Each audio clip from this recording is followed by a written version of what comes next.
I woke up at 2 a.m. to find someone in my bed, not beside it.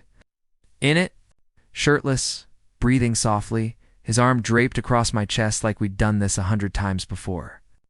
My heart stopped, because the person lying there, looking peaceful and vulnerable in the moonlight streaming through my window, was Ethan, my best friend since middle school. The guy I'd been hiding feelings for since I understood what feelings even were, and I had no idea how he'd gotten there, or why, or what the hell I was supposed to do now that every nerve in my body was screaming at me not to move, not to breathe, not to ruin whatever fragile moment this was. Let me back up. Way back? Because to understand why finding Ethan in my bed felt like my entire world tilting on its axis, you need to know how we got here. You need to know about the 6 years of friendship, the 1,000 small moments that built up to this one impossible night, and all the feelings I'd been burying so deep I'd almost convinced myself they weren't real. My name is Alex Moreno. I'm 19 years old, and I've been in love with my best friend for longer than I've been willing to admit to myself. I met Ethan Walker on the first day of 8th grade. I'd just moved to Portland from California with my mom after my parents' divorce, and I was the new kid walking into Jefferson Middle School knowing absolutely no one. I was 13, skinny, anxious, and wearing a Star Wars shirt my mom had picked out because she thought it would help me make friends. It didn't. I spent lunch that first day sitting alone at a corner table, picking at a sandwich I was too nervous to eat, when someone dropped their tray down across from me. "That seat taken?" the guy asked, even though he was already sitting down. I looked up. He was tall for 13, with messy dark hair that fell into his eyes, and this easy smile that made him seem like he'd never been nervous about anything in his life. No, I managed. "Cool, I'm Ethan. You're the new kid, right?" Alex? He stabbed at his pizza with a plastic fork like this was the most natural thing in the world, like he made friends with random new kids every day. "Yeah, how'd you know my name?" He shrugged. "Mrs. Peterson announced it in homeroom.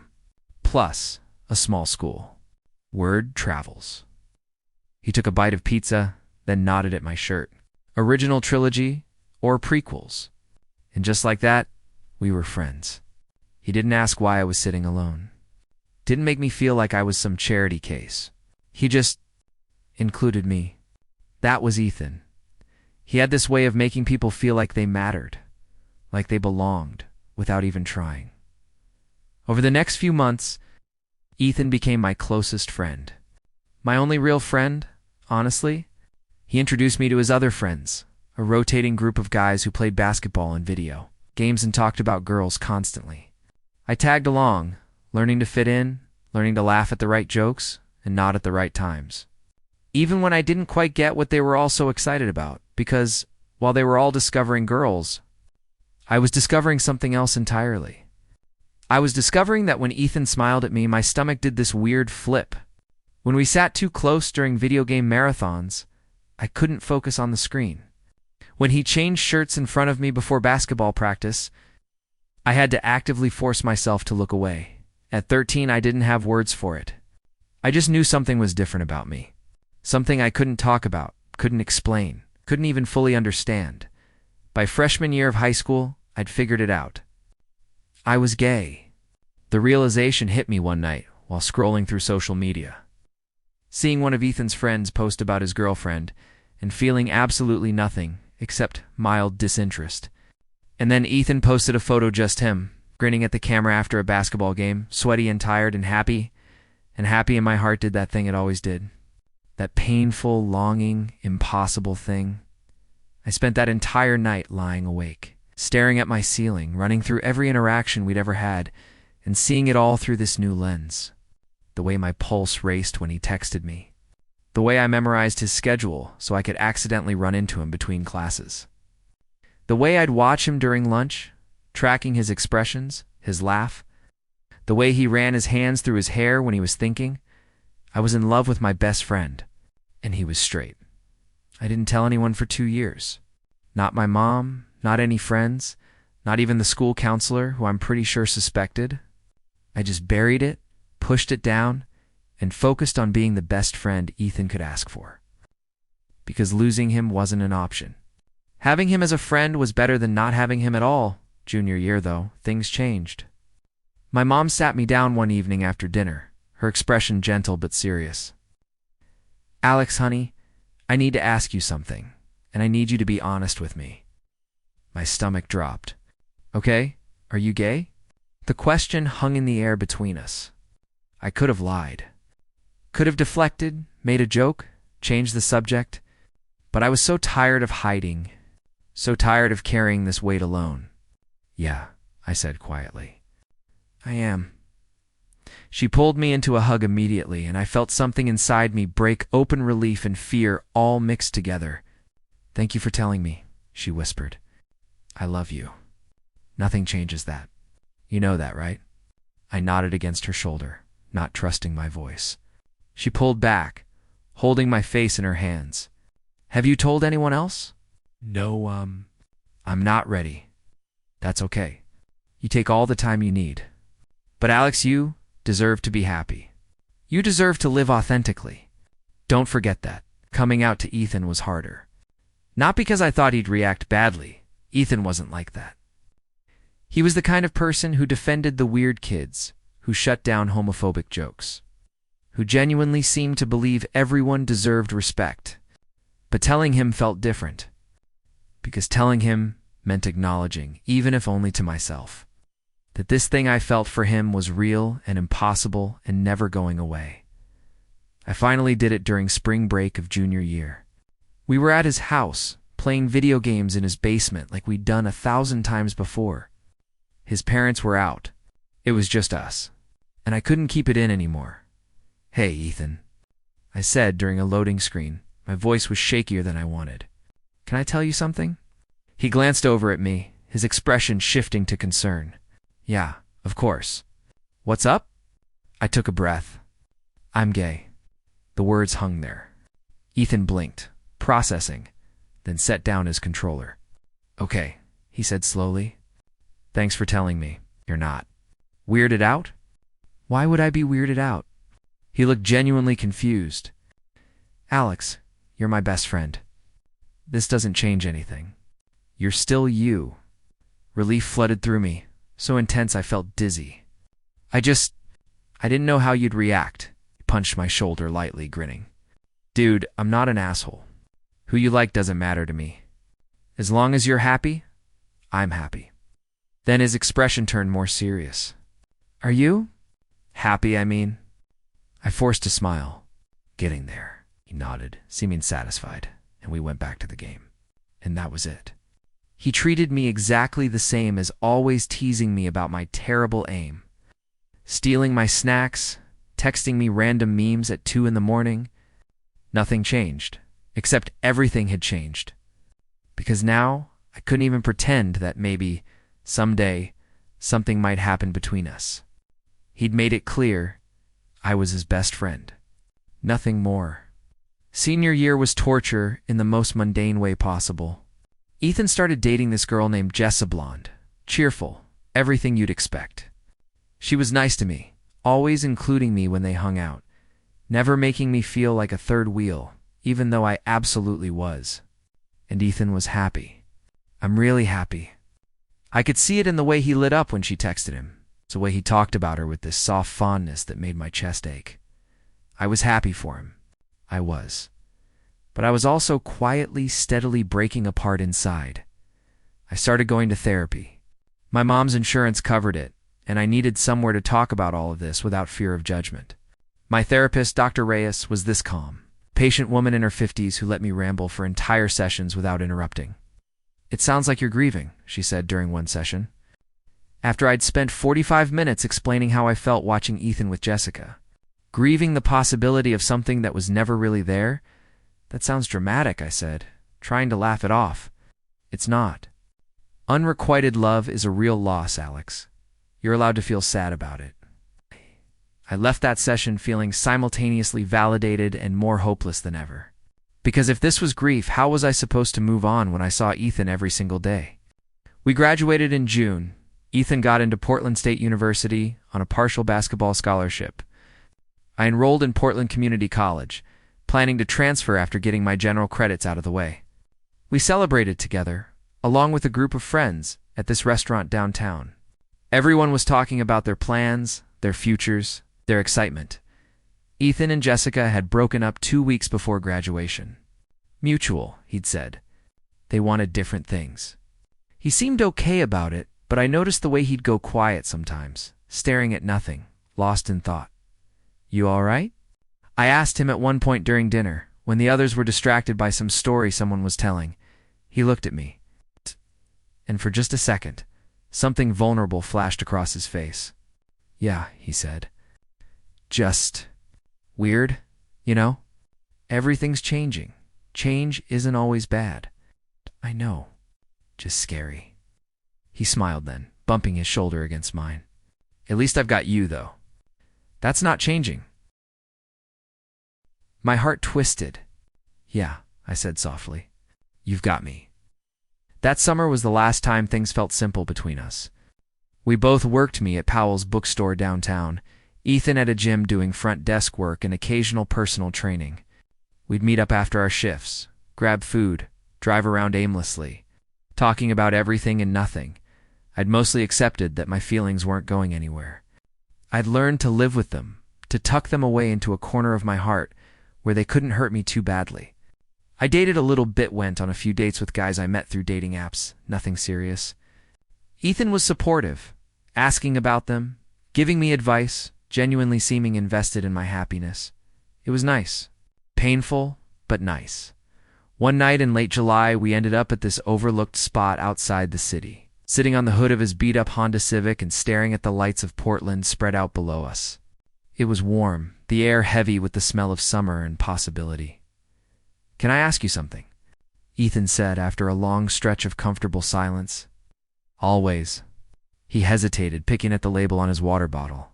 What's it like? Being. Knowing you're gay. Was it hard to figure out? I glanced at him, surprised. He'd never asked me about it before, not directly. Yeah, I said honestly. It was hard. Scary. I spent a long time trying to convince myself I wasn't, even when I knew I was. How'd you know? Like, what made you sure? I thought about how to answer that without giving myself away. I felt different. The way I felt about guys wasn't the way my friends felt about girls. It was more intense, more consuming, and I couldn't make it go away, no matter how hard I tried. He nodded slowly, still not looking at me. Did you ever wish you were different? All the time, I admitted, especially at first. It would have been so much easier to just be straight. But eventually I realized that hating myself for it wasn't going to change anything. So I had to learn to accept it. To accept myself? That's brave, he said quietly. I laughed. I don't know about that. It is. He finally looked at me, and there was something in his eyes I couldn't quite read. I don't think I could do that. Be that honest. That's vulnerable, I said. You're one of the bravest people I know, Ethan. He smiled, but it didn't quite reach his eyes. Thanks, Alex. He sat there for a while longer, and I wondered what had prompted those questions. But I didn't push. Ethan would tell me if he wanted to. He always did. In August, a week before we were both supposed to start classes, I found my first apartment. It was a tiny studio in a not great part of town, but it was mine. My mom helped me move in, along with Ethan and a couple other friends. We spent the whole day hauling boxes up 3 flights of stairs, assembling furniture from IKEA that came with instructions in 5 languages, but somehow none of them were helpful. By evening, everyone had left except Ethan. We were sitting on my new couch-a-lumpy thing I'd gotten for free from someone on Craigslist, eating pizza straight from the box. This place is very you, Ethan said. Looking around at the organized chaos of half-unpacked boxes and books already stacked everywhere, what does that mean? Messy, but somehow cozy.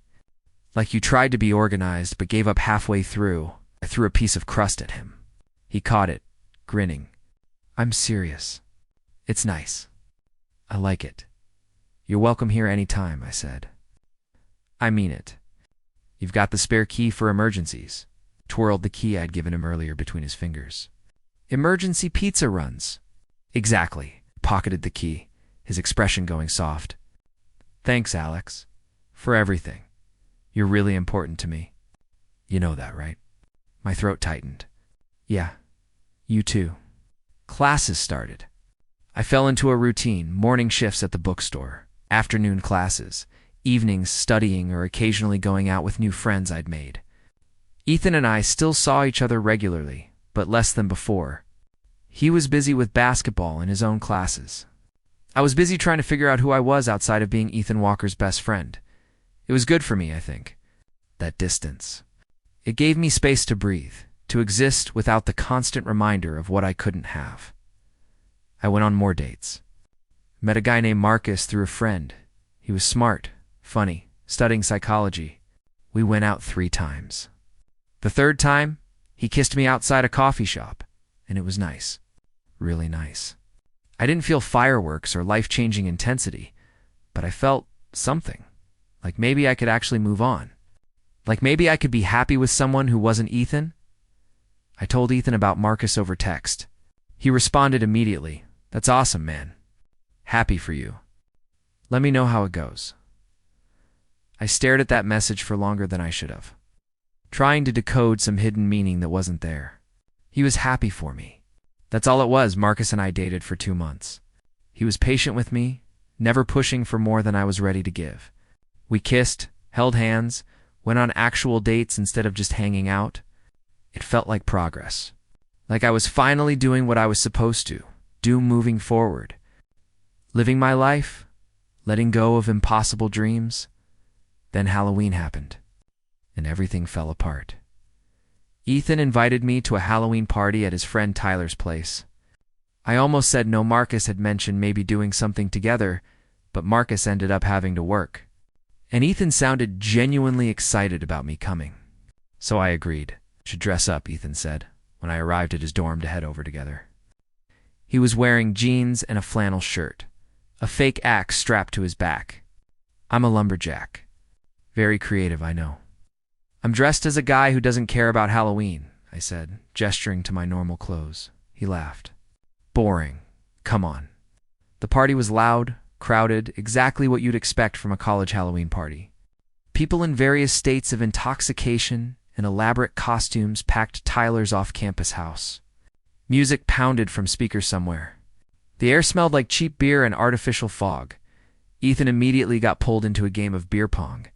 I grabbed a drink and wandered, eventually finding a quieter corner where I could people watch without feeling overwhelmed. I texted Marcus, sent some photos of the more ridiculous costumes I saw. Settled into the comfortable role of observer rather than participant. Alex. Ethan found me an hour later, slightly tipsy and grinning. Where have you been? Come on, Tyler wants to do shots. I'm good here. No way! Come on. He grabbed my hand, pulling me through the crowd toward the kitchen. His hand was warm, his grip firm, and I hated how that simple touch sent electricity up my arm. We did shots.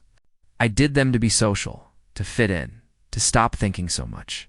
Ethan stayed close, his arms slung around my shoulders at one point, while Tyler told some ridiculous story.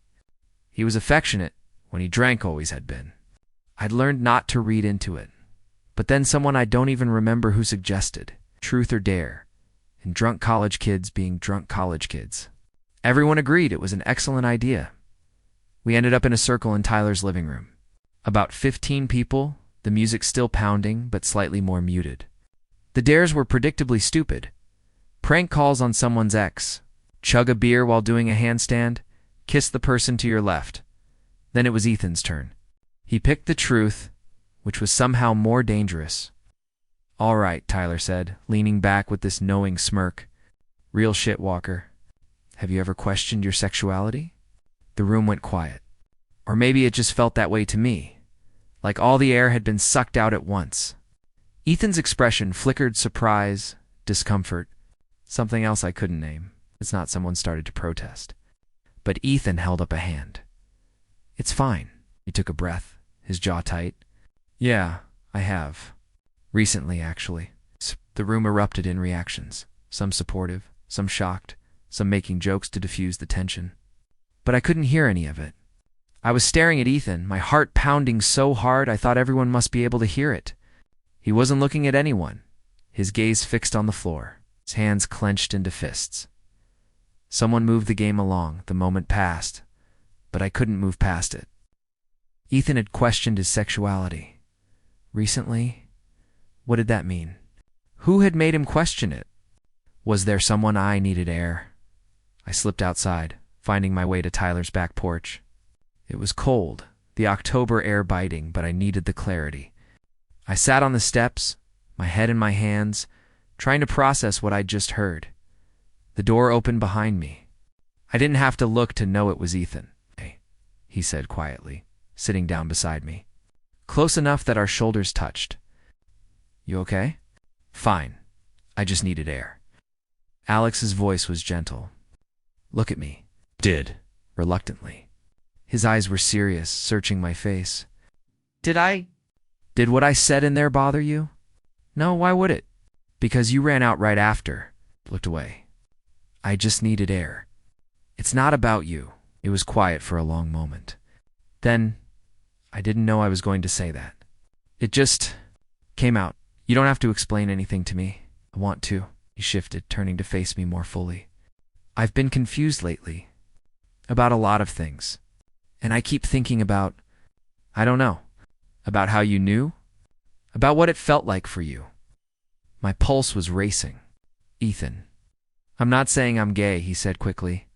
"I don't know what I am, but I've been having these thoughts, these feelings, and I don't know what to do with them.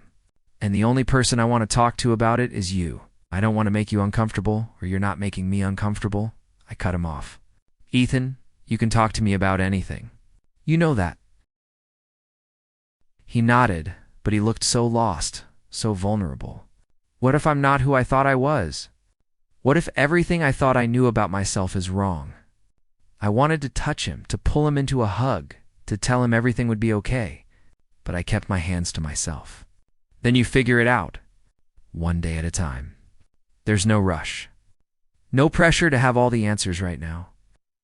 What if I lose people?" "You might," I said honestly, "but the people worth keeping will stay. And you'll find new people who love you for exactly who you are." He looked at me for a long moment, and I saw something shift in his expression. Something grateful and scared and almost hopeful. "Thank you," he whispered. We sat there in silence, the party continuing inside without us.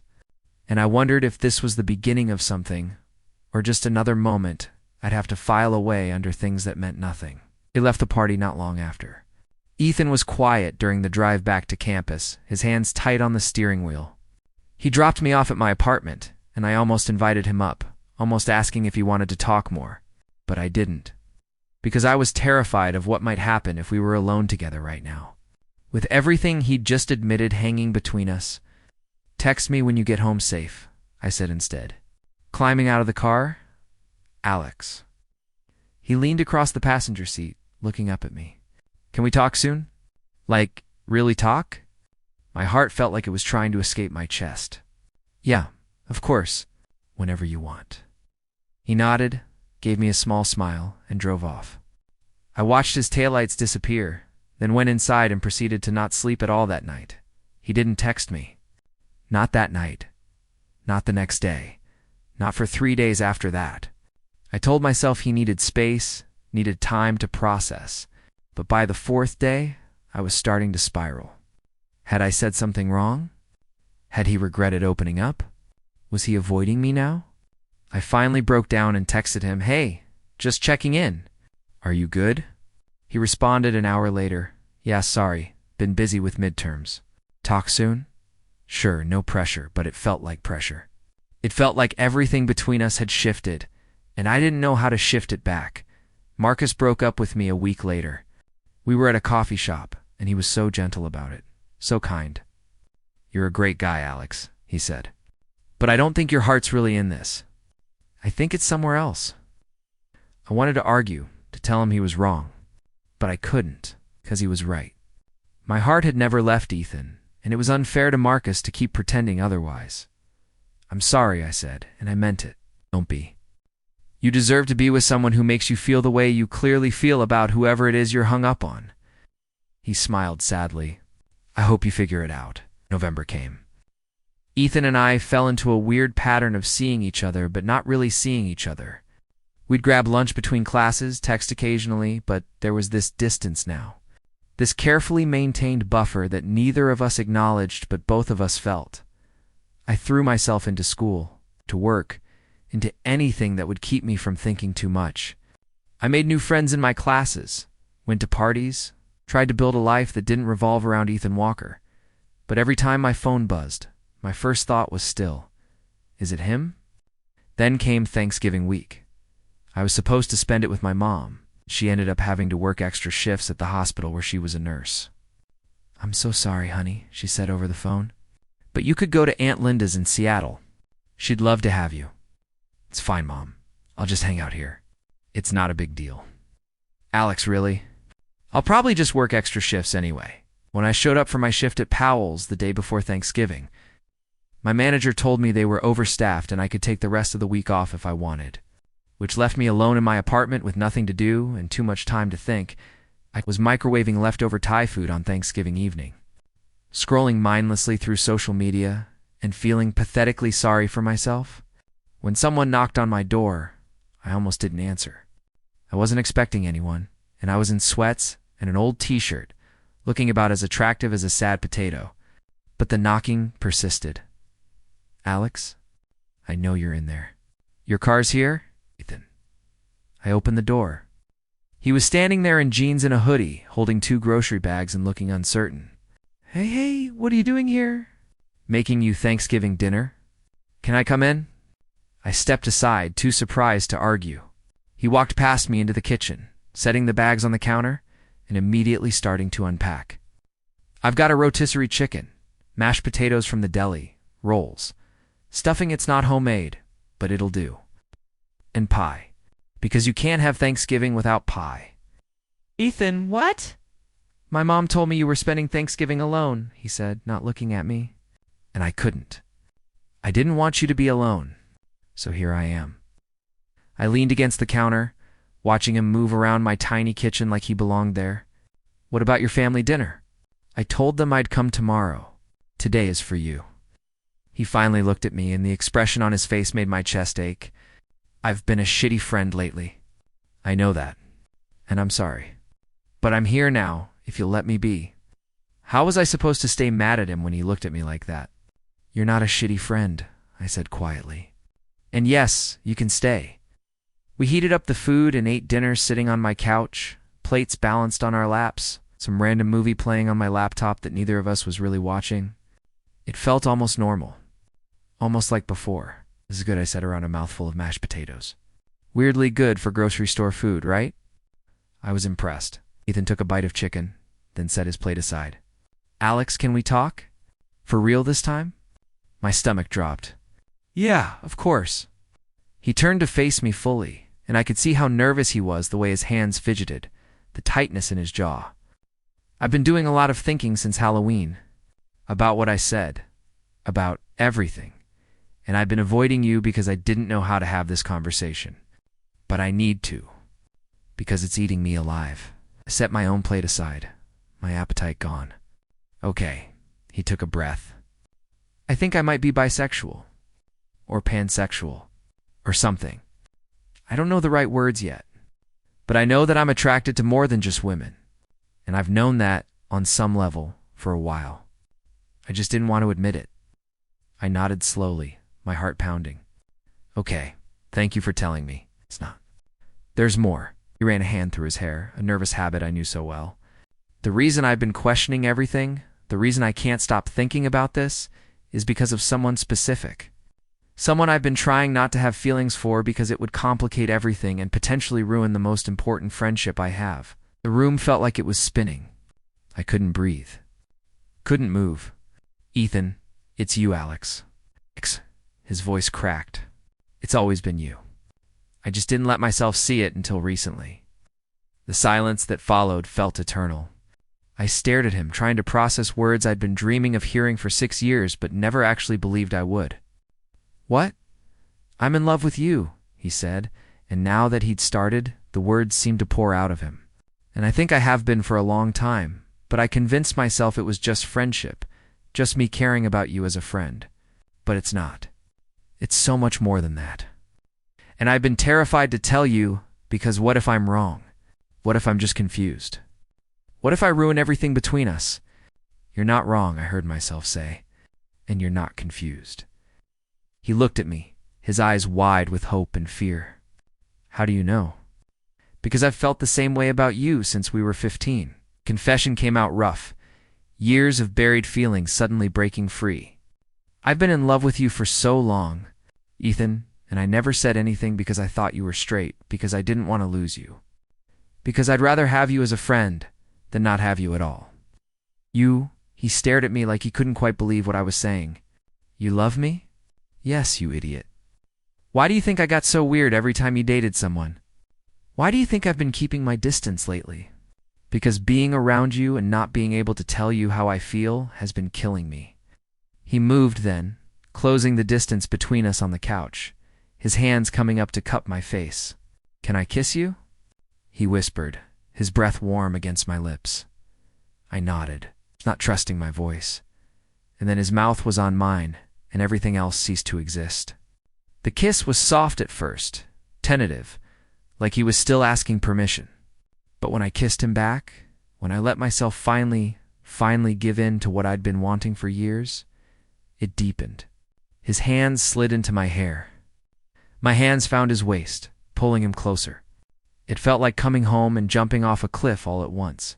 When we finally broke apart, both breathing hard, he rested his forehead against mine. That was... He laughed, the sound shaky and disbelieving. That was everything I didn't know I needed. Yeah, I agreed, my voice rough. Yeah, it really was. We kissed again, slower this time, savoring it. And for the first time in 6 years, I let myself believe that maybe, just maybe, this could actually work. That maybe we could have this. That maybe I could have him. We spent the rest of Thanksgiving night talking, really talking, about everything when his feelings had started to shift. The moment I'd realized I was in love with him, all the times we'd almost said something but didn't. We talked about fear and hope and the terrifying vulnerability of being in love with your best friend. I don't know how to do this, Ethan admitted at one point. We were lying on my bed now, facing each other, hands intertwined between us. I've never been with a guy. I've never been in love like this. What if I mess it up? Then we'll figure it out together, I said, echoing words I'd said to him before. We don't have to have it all figured out right now, Ethan. We just have to be honest with each other. That's all, he nodded. But I could see the worry still lingering in his eyes. I'm scared. Me too. What are you scared of? I thought about it. That this won't be real. That you'll wake up tomorrow and realize it was just a moment of confusion. That I'll lose you entirely. He squeezed my hand. That's not going to happen. Alex, this is the most real thing I've ever felt. And I'm not going anywhere. I promise. I wanted to believe him. I did believe him. But there was still that small, terrified part of me that had been protecting itself for so long. It wasn't ready to let its guard down yet. Ethan stayed that night. We didn't do anything beyond kissing and talking and holding each other, but it was enough. More than enough. I fell asleep with his arms around me, feeling safer and more content than I had in years. When I woke up, he was gone. I sat up in bed, panic immediately flooding through me. His shoes were gone from by the door. His jacket wasn't on my chair. Had he left? Had he regretted everything? Had last night been some kind of mistake? Then I heard sounds from the kitchen. I got up, padding out to find Ethan attempting to make breakfast. There were eggs in a pan, toast in the toaster, and he was concentrating so hard on not burning everything that he didn't notice me at first. Morning, I said. Leaning against the doorframe, he jumped, then grinned. Hey, I was trying to surprise you with breakfast, but I'm realizing I'm a terrible cook. How do you like your eggs? Not burnt would be good. He laughed, and just like that, the panic eased. He was here. He hadn't left. Last night had been real. We spent that entire weekend together. Ethan went home to have Thanksgiving dinner with his family on Friday, He came back to my place Friday night and stayed through Sunday. We watched movies, talked for hours, kissed until we were breathless, and slowly started to figure out what this new version of us looked like. "Are we dating now?" Ethan asked on Sunday evening.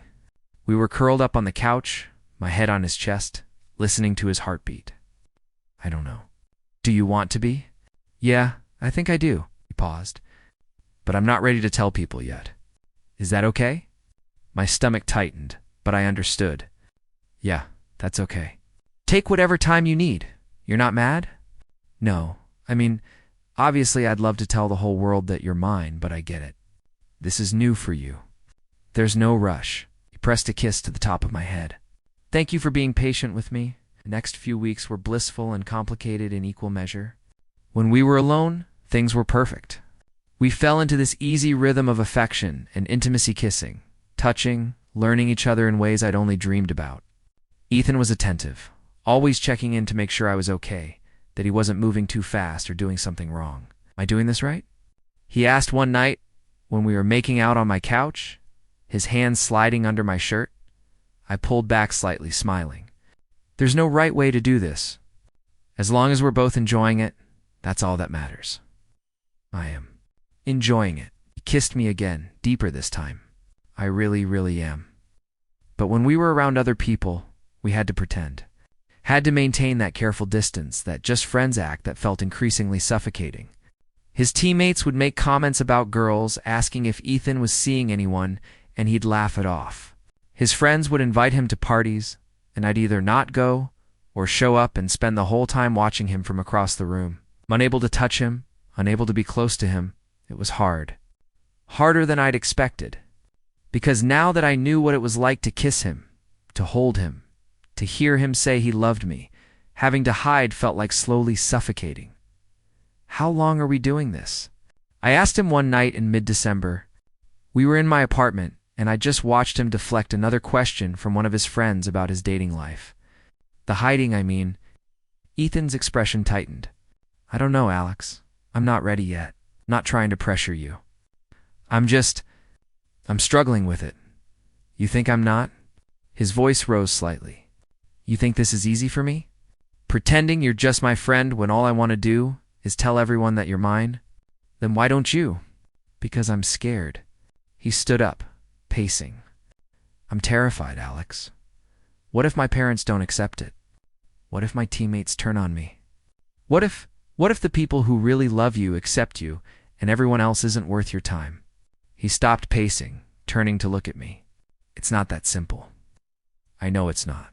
But Ethan, you can't live your whole life afraid of what other people think. I just need more time." "How much time?" "I don't know." He ran his hands through his hair in frustration. "Why are you pushing this?" "Because I love you. Because I want to actually be with you, not just in secret. Because this is killing me." He fought. "It was our first real fight as a couple, and it was awful." He left that night, both of us angry and hurt, and I lay awake wondering if we'd just ruined everything. He texted me the next morning, "I'm sorry. Can we talk?" We met at a coffee shop. Neutral territory. He looked as exhausted as I felt. "I don't want to fight with you," he said as soon as we sat down. "I don't want to fight either. I'm sorry for pushing." "No, you're right. I am scared. And I've been asking you to just be patient without really considering how hard this is for you." He reached across the table, taking my hand. "I'm going to tell people. Soon. I just need to figure out how." "Okay," I said softly. "I'll wait. As long as you need." But life had other plans. It was a Saturday night, 2 weeks before Christmas. Ethan had a basketball game, a big one, against their conference rivals. I went, like I always did, sitting in the stands with some of his other friends. Watching him play with that focused intensity he got during games, they won. Afterward, there was a party at one of his teammates' houses to celebrate. Ethan invited me, and I almost said no. Parties, where I had to pretend we were just friends, were exhausting. But he gave me this look, this silent plea, and I couldn't say no to him. The party was packed, loud, everyone riding the high of the victory. Ethan got pulled into celebration mode, immediately teammates congratulating him, girls flirting with him, everyone wanting a piece of his attention. I grabbed a drink and found a corner to observe from, telling myself I was fine, that this was fine. Then I saw her, Sarah, Ethan's ex-girlfriend from high school, the one he'd dated on and off for 2 years. She was walking toward him with this confident smile, and before I could even process what was happening, she was hugging him, laughing at something he said, touching his arm in that familiar way that made my stomach turn. I should have looked away, should have given them privacy, but I couldn't stop watching as they talked, as she leaned in close, as Ethan smiled at her in a way that looked so easy, so natural, and then she kissed him, just leaned in and pressed her lips to his, right there, in front of everyone. And for a second, maybe less than a second, but it felt like an eternity. Ethan didn't pull away when he did. When he stepped back with a surprised expression, it was too late. I'd already seen it. Already felt that sick, crushing feeling of betrayal flooding through me. I left. Didn't say goodbye to anyone. Just put down my drink and walked out. My chest tight with hurt and anger and something that felt dangerously close to heartbreak. My phone started buzzing before I even made it to my car. Ethan, calling. I ignored it. Texted instead, "Don't. Just don't right now, Alex. Please let me explain. She kissed me. I didn't." I pushed her away. "Please talk to May." Drove home in silence, my hands shaking on the steering wheel. When I got to my apartment, I saw his car already parked outside. He was sitting on my doorstep, his head in his hands. "Alex," he stood up as soon as he saw me. "Please, let me explain." "You don't need to explain. I saw what happened. Then you saw me push her away. You saw me tell her I'm with someone else?" I stopped, my key halfway to the lock. "You told her about us?" "Yes. I told her I'm in a relationship, that I'm sorry, but I'm not interested." She apologized and left. Stepped closer, his voice desperate. "Alex, I didn't kiss her. She kissed me, and I ended it immediately." I wanted to believe him, but all I could see was that moment, that second where he didn't pull away fast enough. "You looked happy to see her. She's an old friend." Of course, I was happy to see her, but that's all she is. "Alex, you have to believe me. You're the only person I want." Then why can't you tell people?" The words burst out of me, all the frustration and hurt from weeks of hiding. "Why can't you introduce me as your boyfriend? Why do I have to watch girls flirt with you and not be able to do anything about it because no one knows we're together? Because I'm scared." "Of what? What are you so scared of that you can't just be honest? Of losing everything?" His voice broke. "My family, my friends, my team, everything I've built my whole life around." "You don't get it, Alex. You came out years ago. You've had time to deal with this. I'm still figuring it out, and everyone expecting me to just..." I came out because I couldn't keep living a lie. I cut him off, even when it was terrifying, even when I didn't know how people would react, because living authentically was more important than living comfortably. "Well, good for you," he said, and there was an edge to his voice now. "Not all of us are that brave." The words hung between us like a slap. "You should go," I said quietly, unlocking my door. "Alex, I mean it, Ethan. I can't do this right now. I need space." He stood there for a long moment, and I could see the hurt in his eyes, the regret. But I couldn't comfort him right now. Couldn't be the one to tell him everything would be okay when I wasn't sure it would be. "I love you," he said finally, his voice barely a whisper. "I know. But right now I don't think that's enough." I went inside and closed the door, and I heard him stand there for another minute before finally leaving. And then I broke down, sliding down the door to sit on the floor, and let myself cry for the first time since this whole thing started. We didn't talk for a week. The longest we'd gone without speaking since we'd met. My phone stayed silent. His social media was quiet. It was like we'd both just stopped. I went to work. Went to my last few classes before winter break. Went through the motions of existing while feeling completely hollow inside. My coworkers noticed. My mom noticed when I called her on her day off and couldn't keep the devastation out of my voice. "What happened, honey?" she asked gently. I told her everything. About Ethan, about us, about the fight. She listened without interrupting, and when I finished, she was quiet for a moment. Do you love him? She finally asked. Yes. And does he love you? He says he does. Then you'll figure it out. Love is messy, Alex. It's complicated and hard, and sometimes it hurts. But if you both really love each other, you'll find a way through this. I wanted to believe her, but right now it feels impossible. Ethan finally texted me on day 8. I told my parents. My heart stopped. I stared at that message for a full minute before responding. What? About being bi. About you. About us. Can I come over? Yes, he showed up 20 minutes later. I could tell he'd been crying. His eyes were red, his face blotchy. I let him in without a word, and he collapsed onto my couch like all the energy had drained out of him. What happened? I asked, sitting down beside him but not touching him yet. I told them, he said, his voice hollow. Over dinner, just blurted it out. That I'm bisexual, that I'm in love with my best friend, that I'm sorry I didn't tell them sooner. What did they say? He laughed, but it was bitter. My dad didn't say anything. I just got up and left the table. My mom cried. Not in a good way. She kept asking if she did something wrong, if this was her fault. My sister was the only one who was supportive, but even she looked shocked. I reached out then, taking his hand. He gripped it like a lifeline. I'm sorry, I thought maybe they'd surprise me, you know? Maybe they'd be okay with it. But they weren't. They asked me to leave, said they needed time to process. Ethan, I don't regret it. He cut me off, looking at me with red-rimmed eyes. I should have done it sooner. You were right. I can't keep living my life afraid of what other people think. It's exhausting. And it's not fair to you. Where are you staying? I asked. I've been crashing with Tyler, but I can't do that forever. He paused. Can I stay here? Just until I figure something out? Of course. You can stay as long as you need. The relief on his face was almost heartbreaking. Thank you. For everything. For being patient with me. For not giving up on me. For I kissed him, cutting off the rest of his words. When we pulled apart, I rested my forehead against his. We'll figure this out together. I'm sorry, he whispered. For everything. For not being brave enough sooner.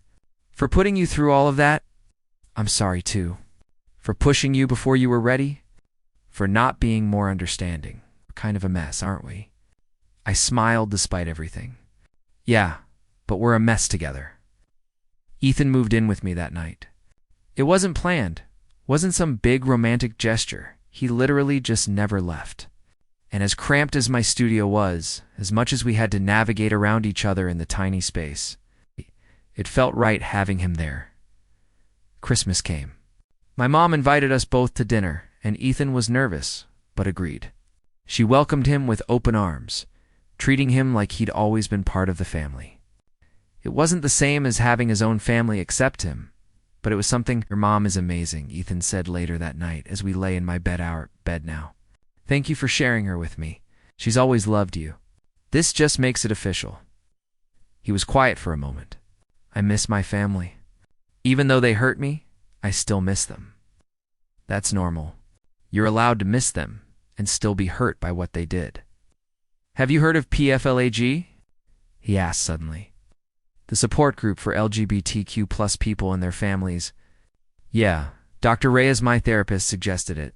Thought maybe my parents would benefit from it. I'm thinking of sending them information about it. That's a good idea. Will you come with me? To a meeting? I'm not ready to go alone yet. Pulled him closer. Of course, whatever you need. We went to our first PFLAG meeting in January.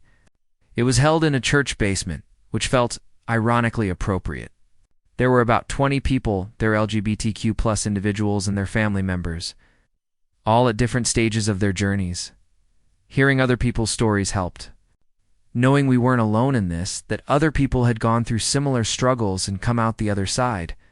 Ethan cried during one story, a father talking about accepting his gay son after initially rejecting him. Do you think my parents will ever come around? Ethan asked me afterward, as we sat in his car in the parking lot. I don't know, I said honestly, but I hope so. For your sake. For their sake too. They're missing out on knowing the real me. January bled into February. Ethan told his teammates. Some of them were supportive. Some weren't. He lost a few friends, gained unexpected support from others. It was hard, watching him go through that. But he was stronger than I'd given him credit for. He started a coming out video for YouTube, wanting to share his story in case it helped someone else. I helped him film it in our apartment, and watching him be so vulnerable, so honest about his journey, just made me fall in love with him all over again. The video went up in late February. The response was overwhelming, thousands of comments, mostly supportive. His ex-girlfriend Sarah even commented, saying she was proud of him and sorry for any part she played in his struggle. Ethan asked, reading through comments on his phone while we ate takeout on the couch, "Do you want to?" "I think so." She was kind about it. And honestly, I think she knew before I did. She probably sensed I wasn't fully present in our relationship, then respond. Closure's good. In March, Ethan's sister reached out. She asked if we wanted to meet for coffee, said she wanted to talk. Ethan was nervous but agreed. The conversation was emotional. She apologized for not being more supportive initially, said she'd been processing and had been going to PFLAG meetings on her own. She told Ethan she loved him, that she wanted to be part of his life, and that she'd been working on their parents. "They're coming around," she said.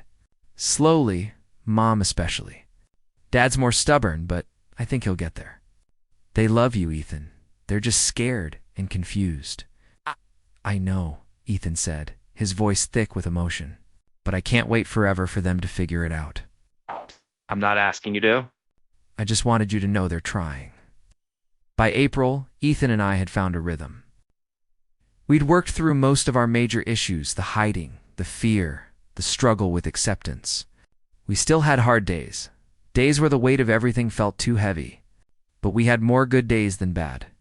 One Saturday morning, I woke up to find him already awake, propped up on one elbow, just watching me sleep. "Creepy," I mumbled, still half asleep. He smiled. "Can't help it. You're cute when you sleep. I'm cute all the time." "True."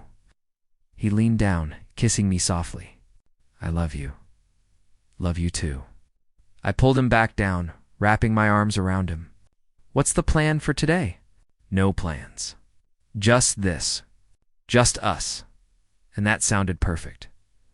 It was a Tuesday in late April when Ethan's mom called. He stared at his phone for a long moment, his face pale, before answering. "Mom?" His voice was cautious, guarded.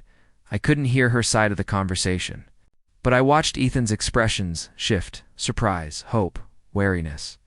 And finally something that looked like relief. "Okay," he said after several minutes. "Yeah, we'll come." "This Saturday?" "Okay, see you then."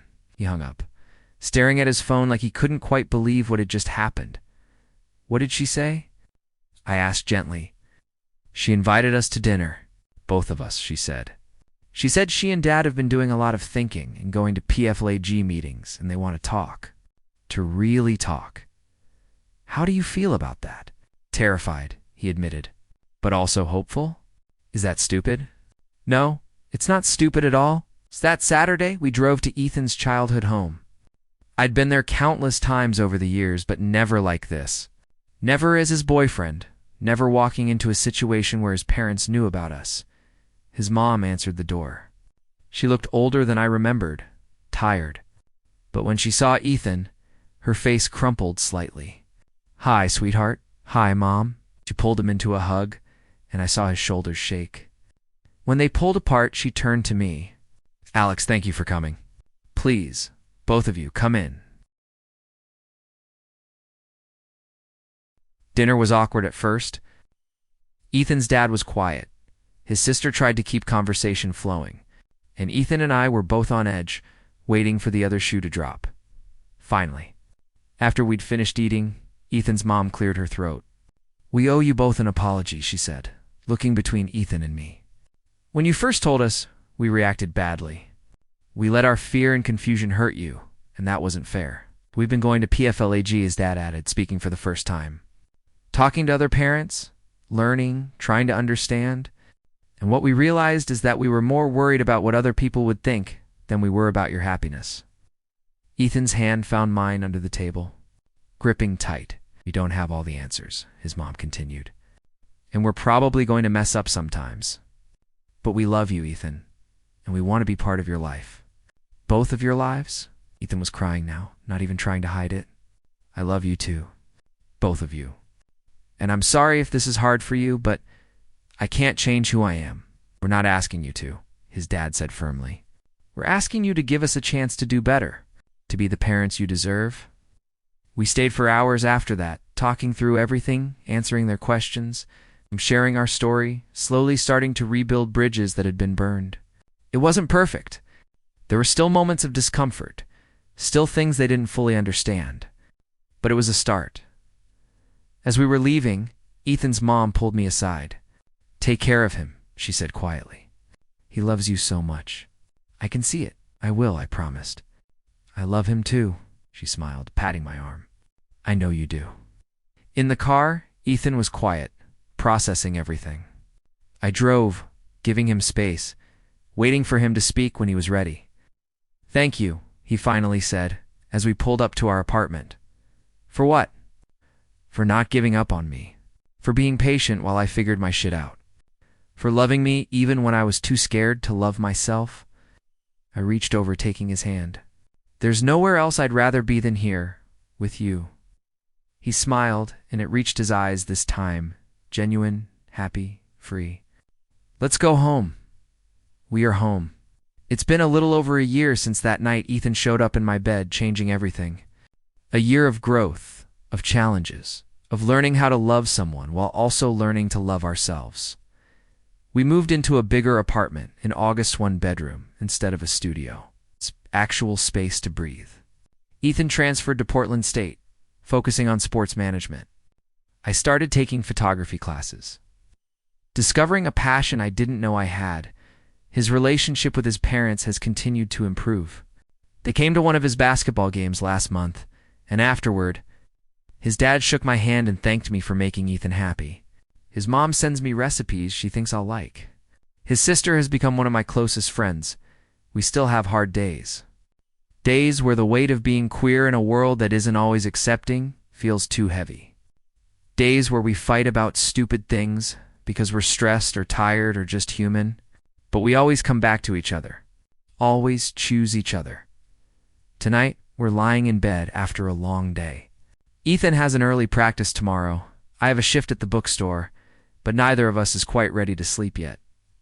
Hey, Alex, Ethan says, breaking the comfortable silence. Yeah. Do you ever think about that night? When I showed up here? All the time. He rolls over to face me, propping himself up on one elbow. I was so scared that night. I didn't know what I was doing, didn't know if you'd even let me stay. I just knew I needed to see you. Best bad decision you ever made, I tease. He smiles, but it's soft, sincere. It was the best decision, period. Because it led to this. To us. To everything we've built together. I reach up, brushing a strand of hair off his forehead. I love you. You know that? I know. I love you too. He leans down, kissing me gently. Thank you for choosing me. For continuing to choose me, even when it's hard. Always, I whisper against his lips. I'll always choose you. We fall asleep like that, tangled together, and I think about how far we've come. From that terrifying, beautiful night to this moment of peace. From hiding to living openly. From fear to love, it hasn't been easy. Love never is. But it's been worth it. Every struggle, every tear, every moment of doubt, it's all been worth it for this. For him, for us, for the life we're building together one day at a time. Did this story touch your heart? Did Alex and Ethan's journey make you believe in love again? Then please hit that subscribe button and smash the notification bell. Your support means everything to us. Drop a like if you felt every emotion right alongside them, and comment below. Should I tell you what happened next? Because there's so much more to their story. What happens when Ethan's ex shows up at their apartment unannounced? How do they handle their first Pride together? What happens when Alex gets an opportunity that could take him across the country? Part 2 is coming very soon, and trust me, you do not want to miss what happens next. Share this with someone who needs to hear a story about real love, real struggle, and real hope. Thank you for being part of this journey with us.